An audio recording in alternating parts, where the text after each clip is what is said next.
InCommon's Future Get In on the Discussion, our monthly webinar series focused on identity and access management. In just a moment, I'm going to turn it over to our moderator. But first, just a couple of reminders to make you all aware of. This event is being recorded, and the recording, along with the slides, will be posted to the I Am Online website. In addition, if you register for this event, you will automatically receive a follow-up email that has a link to both the slides and the recording for the webinar. We're going to hold questions until the end of the presentation, but please post them in Zoom using the Q&A function. Once again, we're going to be using Zoom for the Q&A function, for questions, the Zoom Q&A function. The chat area is certainly available to you for posting comments, but if you can, we'd appreciate you posting those questions using the Q&A function. Once again, we are recording the webinar, and you will receive a link to that. It'll also be posted on our website and on our YouTube channel soon.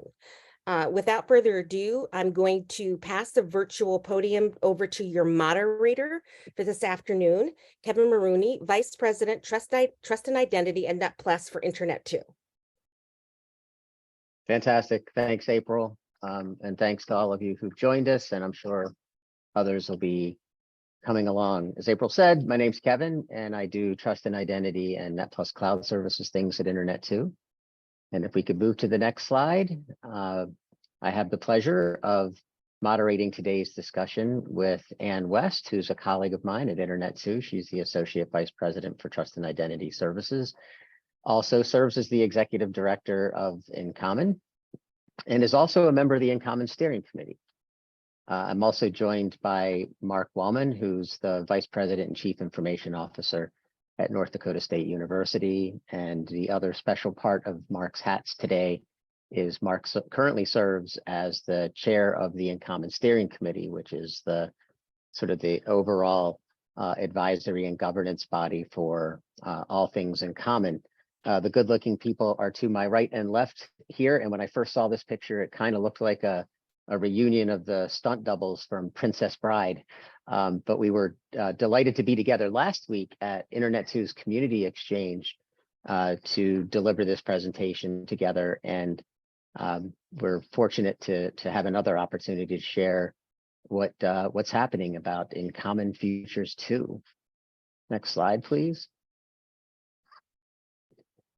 So the structure of today's talk is going to be in 3 big chapters, the past, the present, and future. And we'll kick us off here in just a moment. And if the timing works similarly to last week when we did this live in Atlanta, Georgia, there will be plenty of time for questions, for me to help field your questions for both Ann and Mark. So please, as April had reminded you, we'll be using the Q&A function in Zoom to field those questions. So with that, I'm going to turn it over to Ann to get the story started. Ann? Great, Kevin, thanks. And I don't really want to ask who is whom's stunt double, because I don't know, I think that'd be pretty embarrassing. So let me continue on with the slides. So I want to kind of bring you up to date and kind of give you a little bit of background on what InCommon Futures 2 is, kind of where we have been, a little bit of present, and then I will hand it off to Mark for the future. So InCommon Futures 2 is really an activity that Internet 2 is conducting with the InCommon Steering Committee. And in fact, came out of the InCommon Steering Committee's discussions last year around the changes that have been kind of accelerated during the years we've had during these pandemic years, and the changes that we're seeing in the community, and needing to kind of revisit essentially InCommon and where we are and where we need to go. So as a reminder, when we say InCommon, it's multiple different things. So there's InCommon Federation. It's an access framework to enable access across organizational domain, use in particular in the research side, but also in the enterprise side, for enabling access work and collaboration. It's also a suite of tools. You think of the InCommon Trusted Access Platform, which enables you to manage identity at an enterprise level or a research project level. You also think of it as a community. We have over 1,000 organizations in the InCommon community, which is even more thousands of people that we work with on an annual basis to do the work to help you do the work that you need to do. And then finally, it's an organization. I like to think of InCommon as like a trust and identity brand of Internet 2, but technically we are a separate LLC. I'll talk a little bit about why that is the case. Not that that's really important, but it also is probably useful for this context. So in terms of what we actually provide, what are the services provide, certainly the InCommon Federation, the access framework to enable inter-domain work together.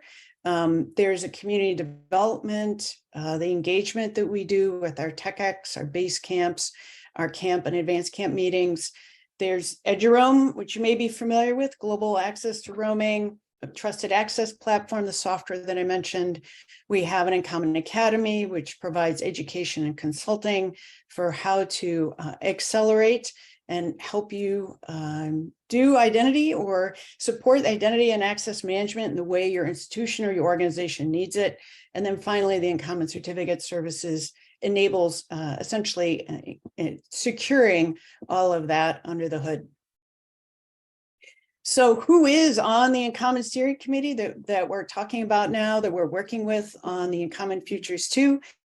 It's a great list of folks from a diverse number of organizations, including corporate, federal government, and higher education. So we're really, as well as the regional networks, really excited about this group and working really closely with them on this project.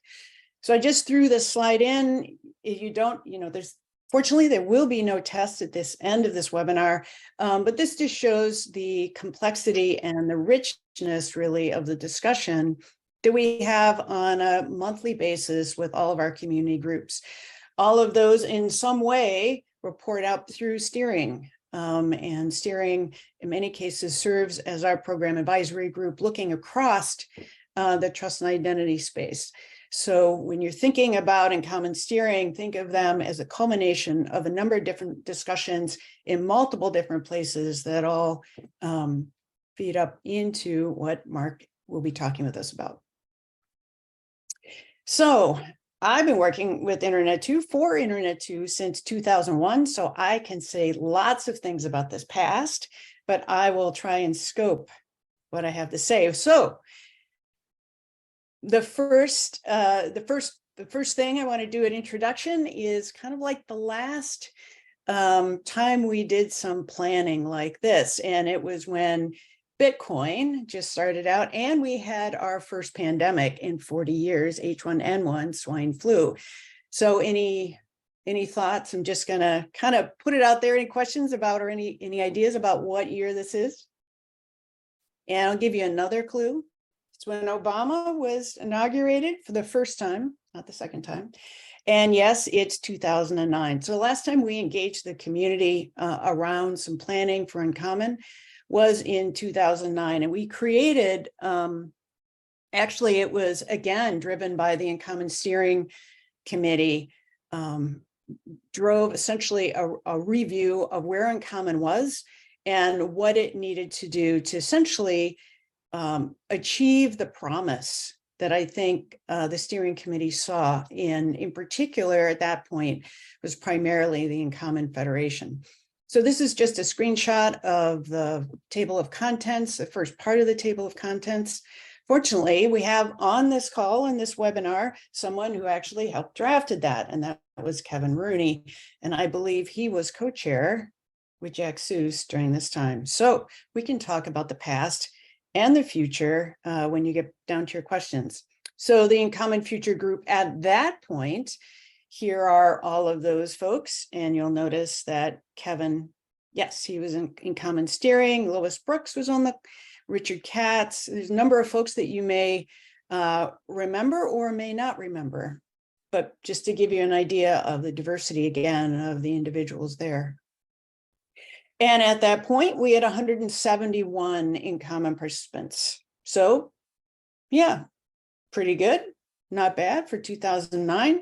And while this is a bit of an eye chart, although I think it works better in Zoom because you can actually sort of read these things, these were the actual recommendations from the 2009 InCommon Futures Report.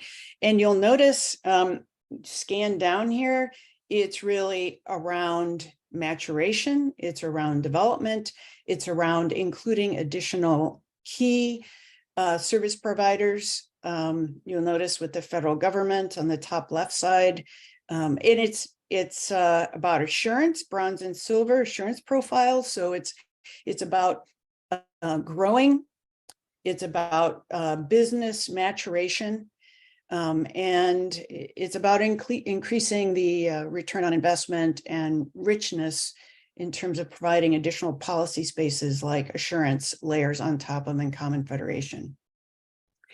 So Kevin and I did a quick back of the napkin, how do we do? And we didn't do too badly around the requirements in that report card. Actually, we did pretty well. And a number of things like the InCommon assurance program actually has spun up since then and spun down because the federal government has moved on in different places. And we have new standards in the assurance side that actually are much more pragmatic than National Institutes of Health have adopted. So interesting to actually, in retrospect, look at all of these items. So what is the real context of the 2009 report? I think the audience was really the Internet 2 organization and the Board of Trustees. At that point, InCommon Federation in particular was a very new thing. This was before Google, it was before Facebook, and it was really just starting up. And there was some concern that this might pose additional risk to Internet 2 that the board may not have wanted to take on. And so hence the separate LLC. So you can see InCommon was, I would say, in people's minds, more separate from Internet 2 than it actually is today. And that's actually really good. It shows the success and it shows the usefulness of that infrastructure. So we wanted it, the community, Common Steering wanted it to scale from 171 to, I don't know, a lot more. And so it was really as much a charge to the Internet 2 organization as it was to the InCommon, the Internet 2 staff that worked on InCommon. So let's look at the present.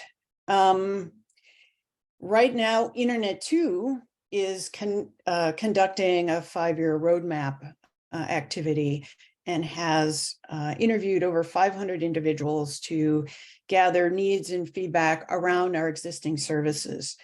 So that that feedback has been gathered and it has been distilled down into roughly 50, I believe, 50 or so recommendations that are now being distilled by Internet 2. We had a report out last week in Community Exchange around what y'all have told us writ large around what Internet 2 is doing.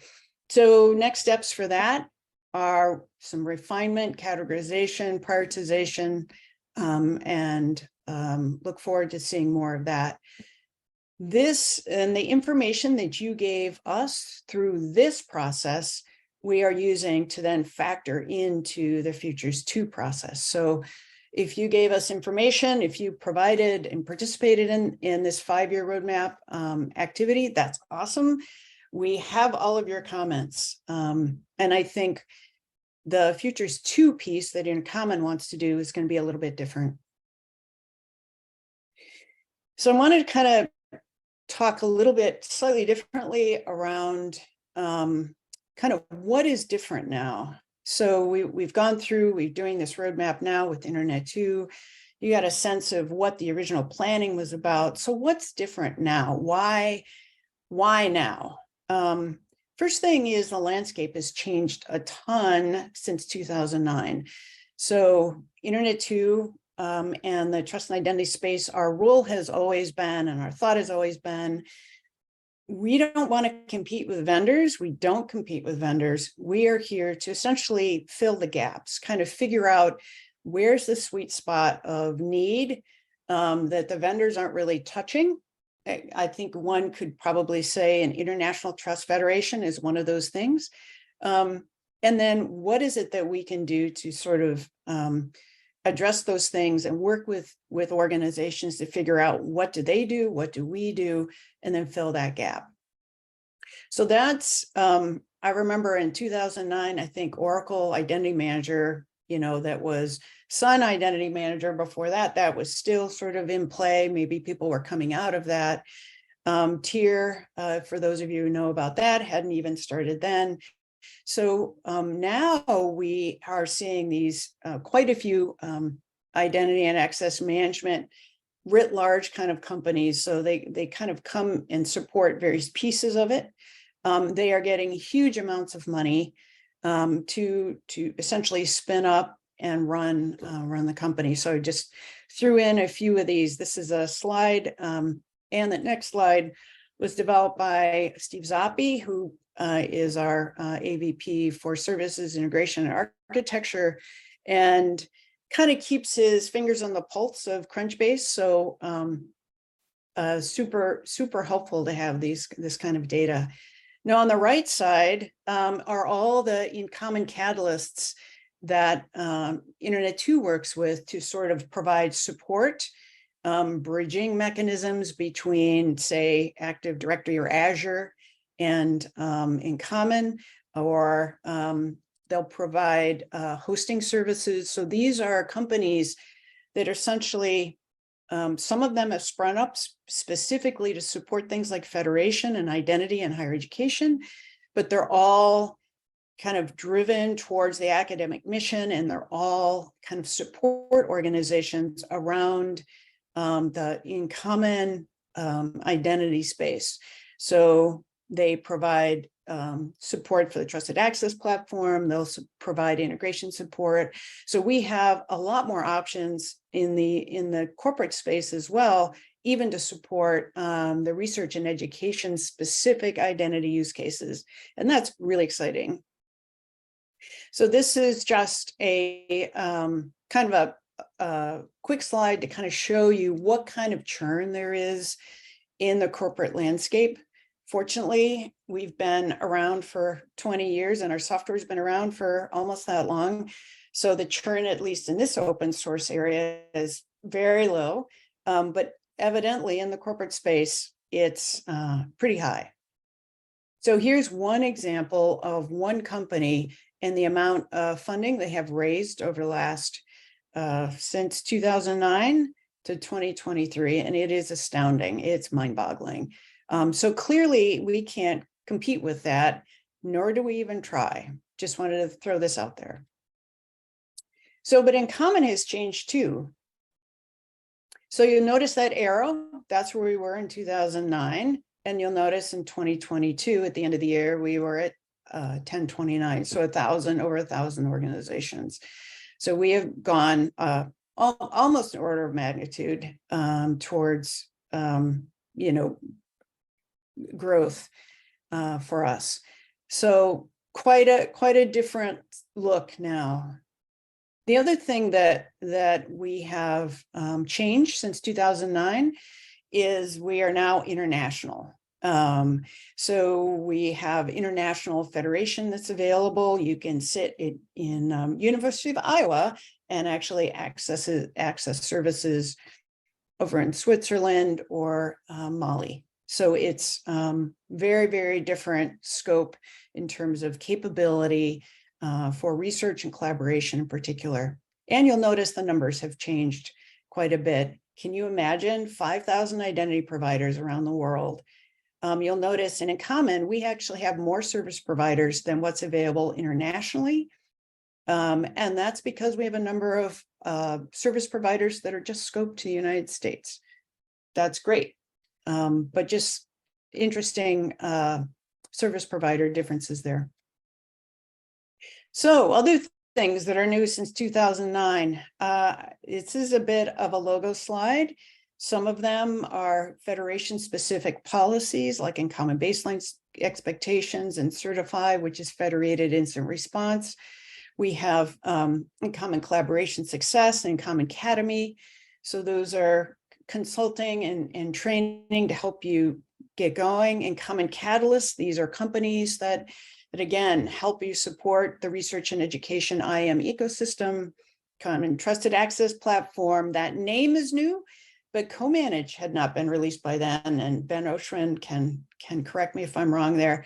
And we had not identified midpoint at that point. And common certificates service hadn't been implemented. So a lot has happened since 2009.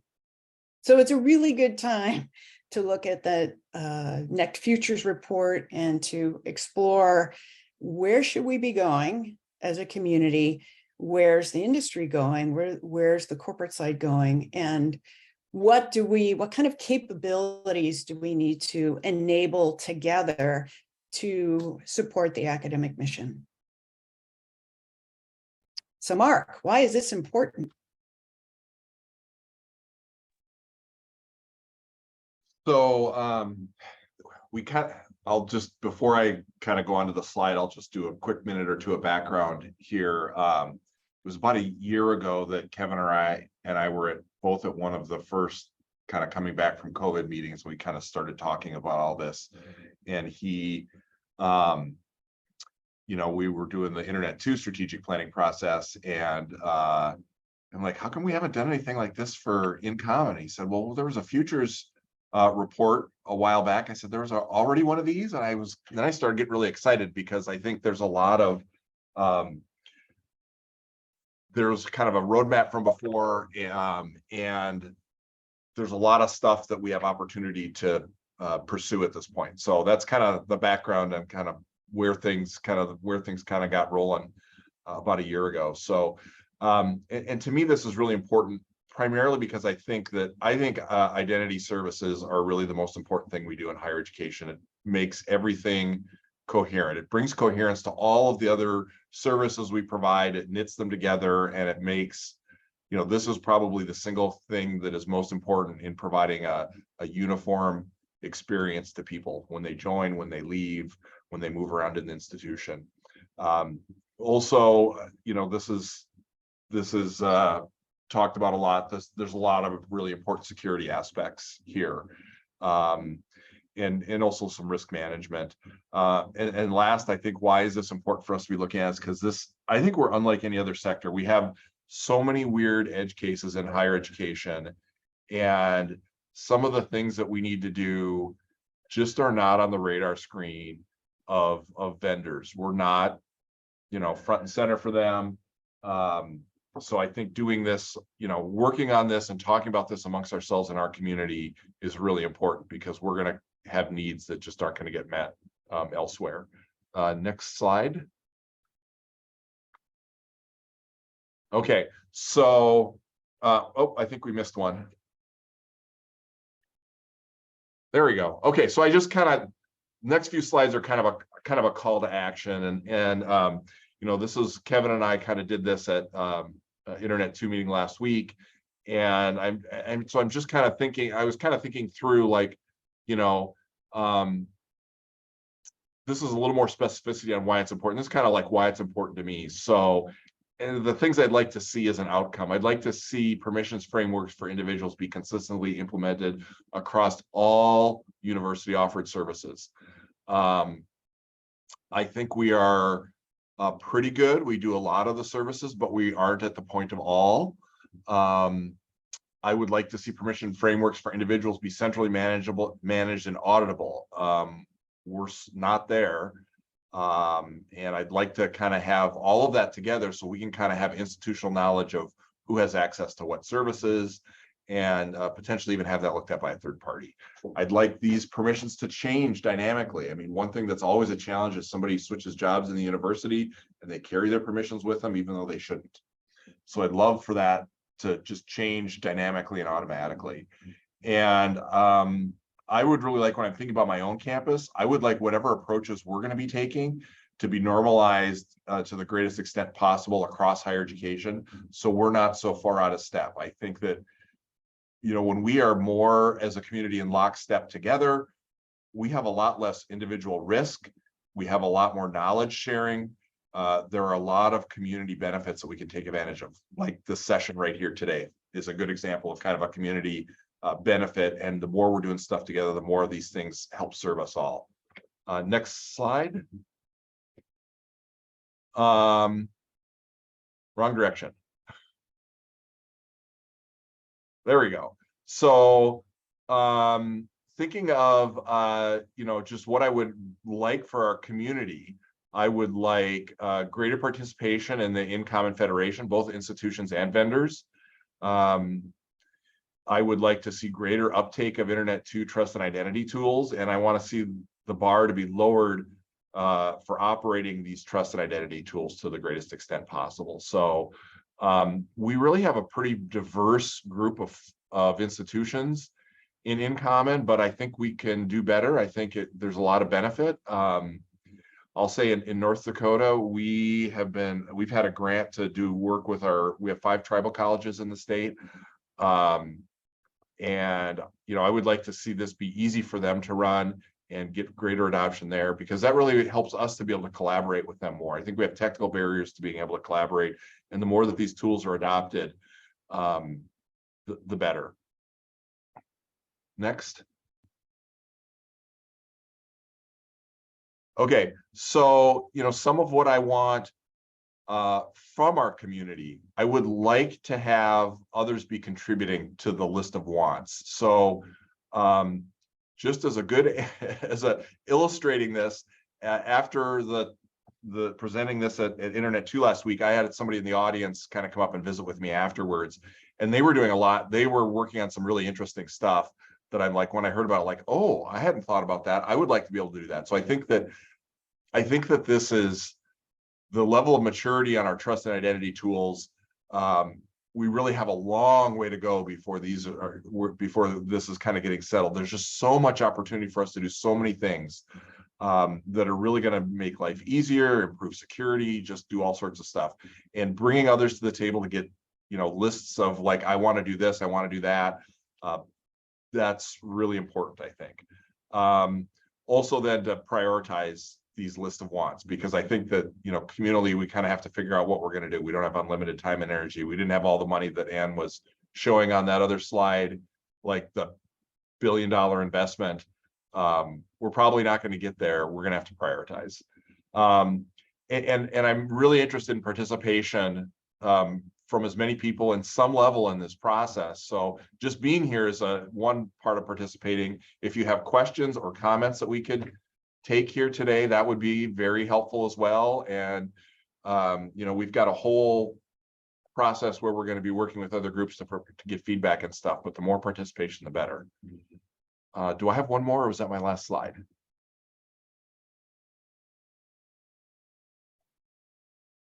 Let's go to the next one. I think that was my last slide. I think it is. Yeah. Okay. Evidently, I can't handle the slides, so just thanks for your patience, Mark.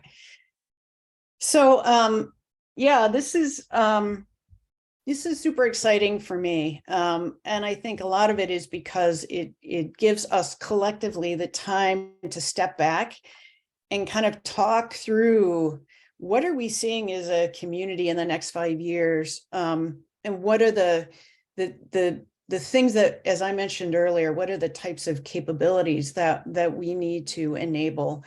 I think at the community exchange last week, very much hearing kind of a general outsourcing of authentication, right? So what does that mean longer term? And what does outsourcing the authentication pieces mean?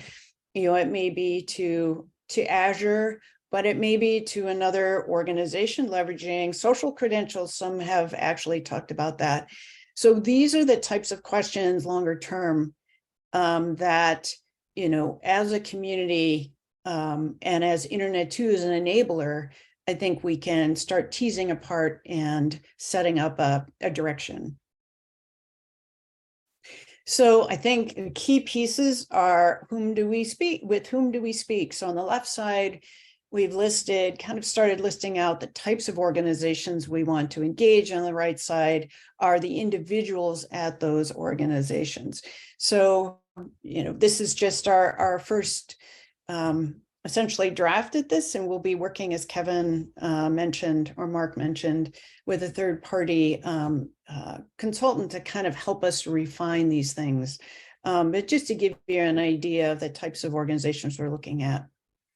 And then we've put together quite an extensive list of guiding principles to make sure that we're not only coming out the other side with this great paper and this great thing that hopefully we'll be using in planning and engaging you all and working with you on then gathering requirements. Once we have the direction, we want to make sure the process is as open and engaging as we can make it, as well as then making sure that we're not overlooking what's going on in the data. And that's one of the reasons why we're engaging a third party, is once we gather all the information, that we have someone else besides us look at it, so that we're not taking our biases and looking at this data and saying, oh yeah, that looks fine, we don't need to do anything there, or missing a really great opportunity that you all are telling us, but it's not real clear to us, but it might be clear to a third party.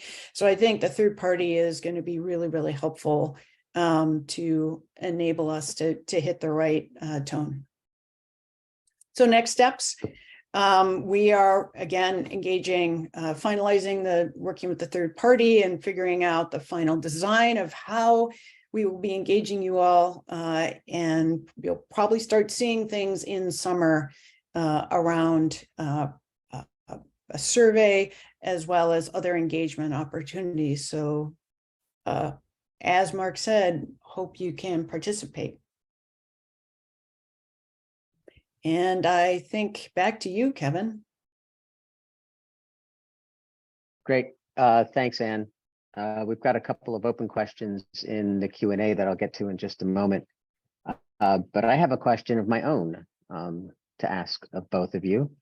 And the first one is from the perspective of representatives of the InCommon Futures 2 project. So in the 2009 report, it was very clear who the audience was, right? It was Internet 2 and the Internet 2 Board of Trustees, making a kind of community-centric business case for investment. And I think by any measure, the investment has borne out. I think the board made the right decisions. I think Internet 2 made the right decisions. Who do you think the audience is for the second report 13 years later? You're not starting out with a softball, are you? Well, I think it's very complicated. I mean, so I think the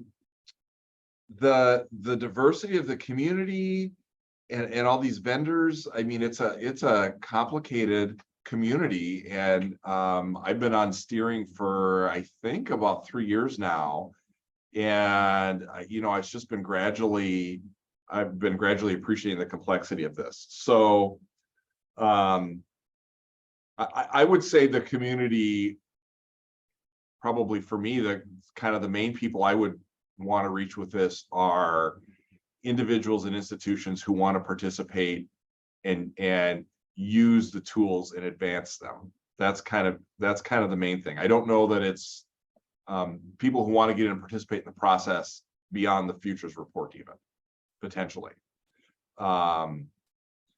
which is a whole group of people. Like we have that earlier chart with all the different groups that are active. So that's kind of what I would say, at least to start with. And I think we'll probably discern that as part of the process goes on too a little bit. Anne will have a better. But before I editorialize, Anne, who do you think the audiences are?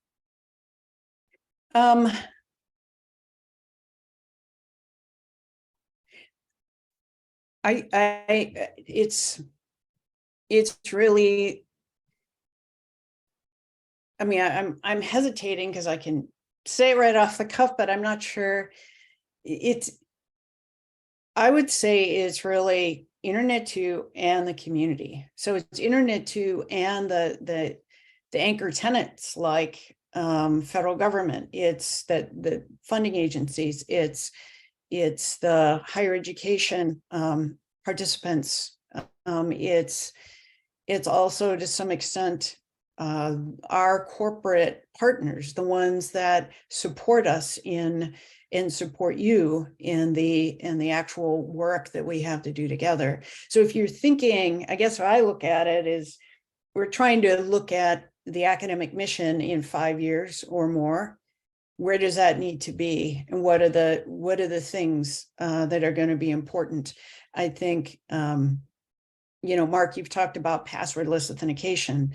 So there's lots of ways of handling that. One of the ways is leveraging mobile, right? What's the goal? What do we need to do with respect to mobile? I'm guessing that mobile is going to be a really big part of what happens with respect to enabling authentication.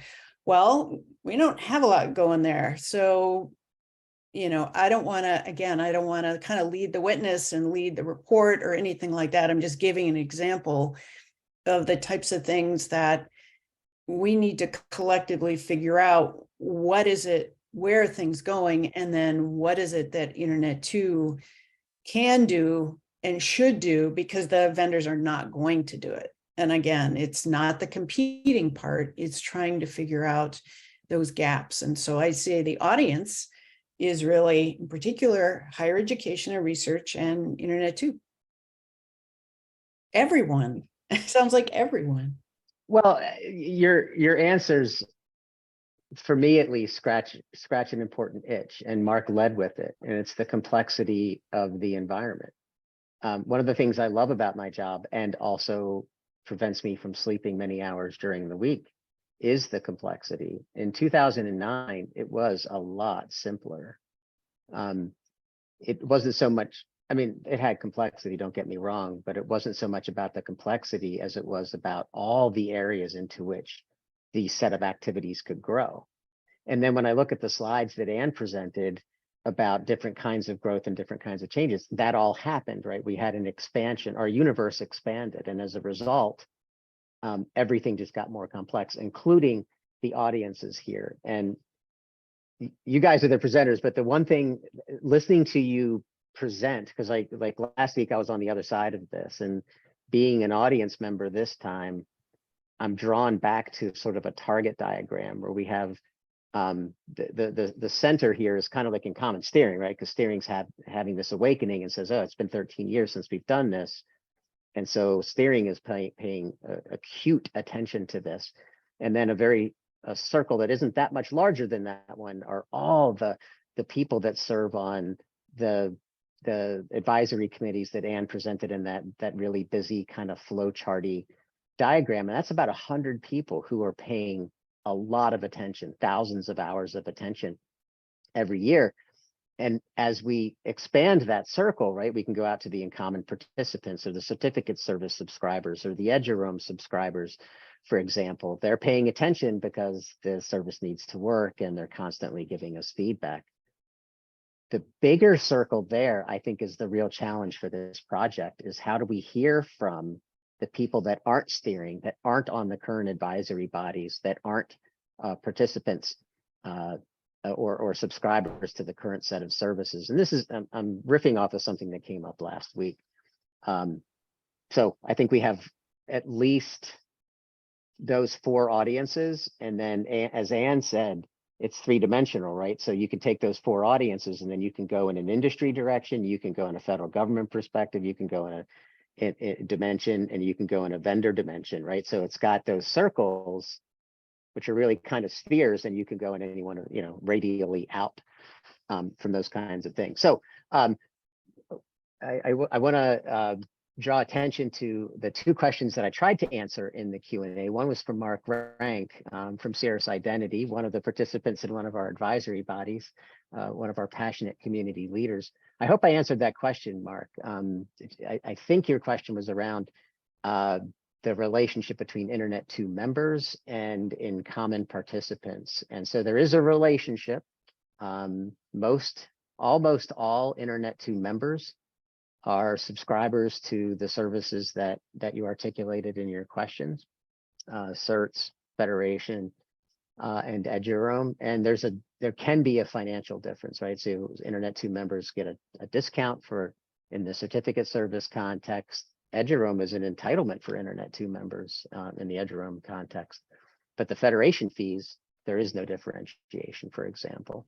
And I think, Tommy, I hope I answered your question about Grouper's absence on the logo wall slide. That slide was meant to demonstrate just how much has changed in InCommon since 2009. David, I'm gonna put your question second to the anonymous attendee's question about the certificate service, and I was going to invite Anne to weigh in on some of the things that are going on specific to the certificate service. It will undoubtedly, the certificate service is undoubtedly in scope for the Futures 2 effort, but there are some specific things going on with the cert service that I think Anne is real well positioned to address. Anne? Yeah, it's a really good question. Can the participants see the question? Well, maybe we should read the question. Good question, Mark. Let's assume not. So the question is, I'd like to see a fit for purpose review of the certificate service instead of running the service as status quo or taking what Sectigo decides we need. Many of the requests I've made are unactionable due to the impact it might make to the rest of the subscribers, yet the subscribers would benefit from the proposed changes. Thanks, Mark. Yeah, it's a really good question. If those of you are aware, the InCommon certificate service is essentially rebranded partially. It's a rebranded Sectigo certificate service. And with a little bit different business pieces, we have a different configuration than the out of the box one. The good news is that Sectigo has, if you've gone on their site recently, they have a lot of connectors out the back end, integration options with like HashiCorp Vault and ServiceNow, and I believe AWS and so forth. And they have a really interesting kind of upfront control of access using AD into the cert service. So there's a lot of ways of kind of looking at that service as just a jumping off point and integration points into other things. They also are doing some really creative things with the software and the portal itself, and are quickly becoming a software company in addition to a certificate authority. You also probably know that there are many changes in the CA browser forum in terms of shortening certificate lifetimes or lengths, and automation is a huge thing. And so we do support Acme now, but I know that, again, others are looking to have integration in things like ServiceNow to support automation in a different way. So with respect to that, we're actually, and I'll say this unofficially to 66 of my closest friends, we are unofficially spinning up a community group to review essentially what Sectigo has, what we have, and kind of decide kind of how we want to structure next going forward, because there's a ton of different add-ons that they have that are difficult for us to do with our current service. And it's highly likely we're going to come out in later this year or early next year with some alternatives with respect to the offering. At this point, we're not looking beyond Sectigo as the provider of the service. If you're interested in knowing why, I'm happy to talk about that. Just email me awest@internet2.edu and we can get on a phone call. I can talk through that with you. Yeah, it is a challenge. We know that you all are interested in these additional features and working with Sectigo to figure out how to make it happen. IoT is another one that some folks have talked about. And I hope that answered your question? Oh, thanks, Ann. It satisfied a lot of the itches I have from such a question. I see that you and Mark are both addressing questions, but I'm going to take them on as well. And oh, okay, Mark said agree. I have more work. Surprise, surprise. I have more to say about it. It's Clay Cooper's comment about. Well, I'll just read it. Education IM is different from corporate with research, faculty, nuances, alumni, and other loosely affiliated persons. It would be helpful to have frameworks covering best practices or a way to standardize describing IAM processes and practices to make it easier to compare across organizations in the same way security has HECVAT, SOC, et cetera. I don't know if April, who was our hostess today, could dig it up, but after Basecamp last year, Basecamp is one of the new things since 2009 and had a logo in there. It's one of our new events. One of the things that part of the curriculum of Basecamp is precisely this. There's a sort of a reference architecture for, what IAM looks like in higher education. And we spend a lot of time over Basecamp drawing lines from practices and practitioners back to that reference architecture so that attendees can assess for themselves where their gaps are or where it is they might need to strengthen their IAM infrastructure. So I would say, Clay, that we have a little bit of we do have a reference architecture, but it doesn't get to the rigor of something like HECVAT, for example. HECVAT's a very different kind of assessment tool. But I do think that maybe we could do some work coming, it could be revealed in the Futures 2 effort to tighten up that reference architecture. So much more to say there. Our colleagues in Europe have done really good work in reference architecture kind of work that has driven research IAM infrastructures in a really positive direction, not only for Europe, but for the whole world as well. One of the open questions here, Anne was starting to type an answer to David Elena, if I hope I've pronounced your name right, David. Could you speak to the identity automation system, its capabilities, syncing with Active Directory? Can it provision accounts in Office 365 and sync with Google? For me, that's particularly how little I know in terms of implementation. That's a very specific question. My answer to it is a little probably oblique to what you're looking for, David, but we are being intentional about shifting how it is that we design things like Basecamp to assume that universities and organizations are deploying Active Directory, Azure AD, other commercial products that showed up in Anne's slide. We're making the assumption that that's a big part of your infrastructure and emphasizing more about how the InCommon tools and InCommon infrastructure play in that ecosystem. In 2009 was very different. Those things didn't exist. The curriculum needed to be different then, and we are being intentional about its change now. Kevin, one thing to follow up on that, I think the answer is yes to all of those questions, but I also think there's potentially more than one way to do it. For each of those, and that might be a moment to plug the Catalyst program too. I think so that some institutions will want to do things like that on their own and do the, put in the plumbing, but there's also other resources available.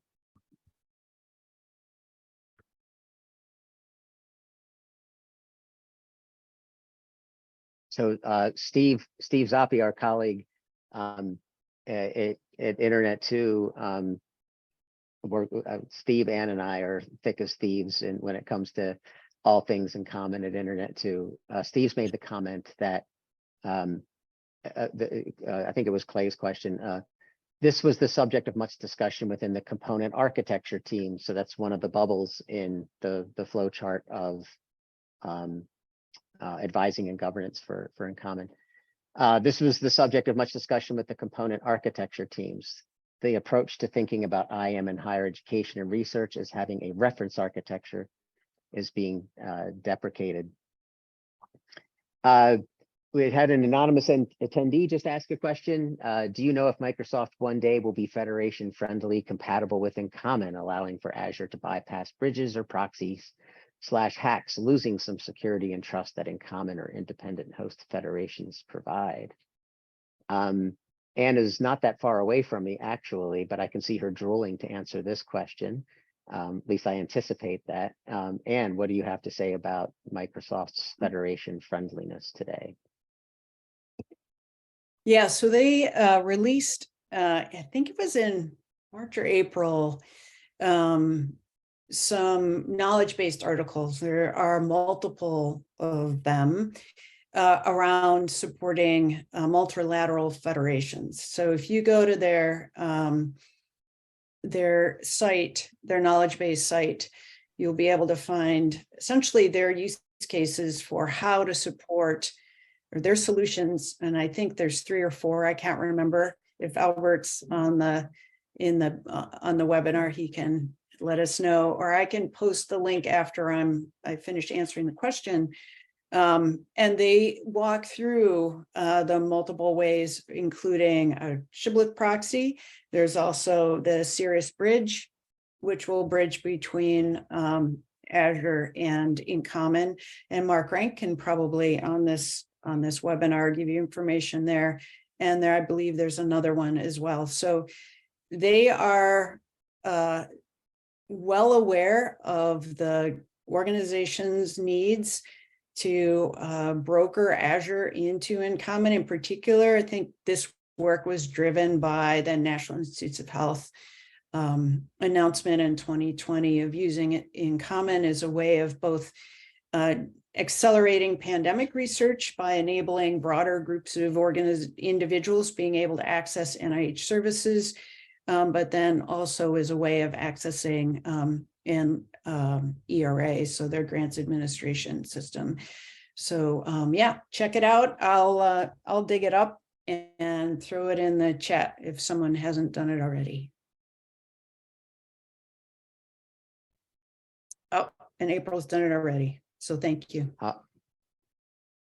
That's fabulous. Thanks, Anne. So with about 7 minutes left, and I know April is going to want to wrap us up here pretty quickly, I have a non-binding final question to ask of you both. And by non-binding, I mean, I'd ask you not to answer it from the perspective of your role in the Futures 2 project, but rather just your point of view, right? Mark being a CIO on a campus, and Anne having been a multi-decadal contributor to all these spaces. So again, sitting on the other side of the transom of this material, I'm struck by the nature of change since 2009. I think I could make the case that it's all about growth. We're doing more things for more people. Right, we got the slide, the bar chart of participants, right? It's an order of magnitude growth. We have all these new services and all these capabilities. So since the last report, it's been arguably all about growth. I don't think that, I won't ask you either of you to weigh in on what the next 13 years looks like, but maybe a 5 to 7 year. Do you think that the impact of the report will net growth, change of existing programs? The answer is probably both, but I'm just curious. I think we were thinking about this in terms of growing in 2009. Do you have any expectations for what we might parse as signal from this activity?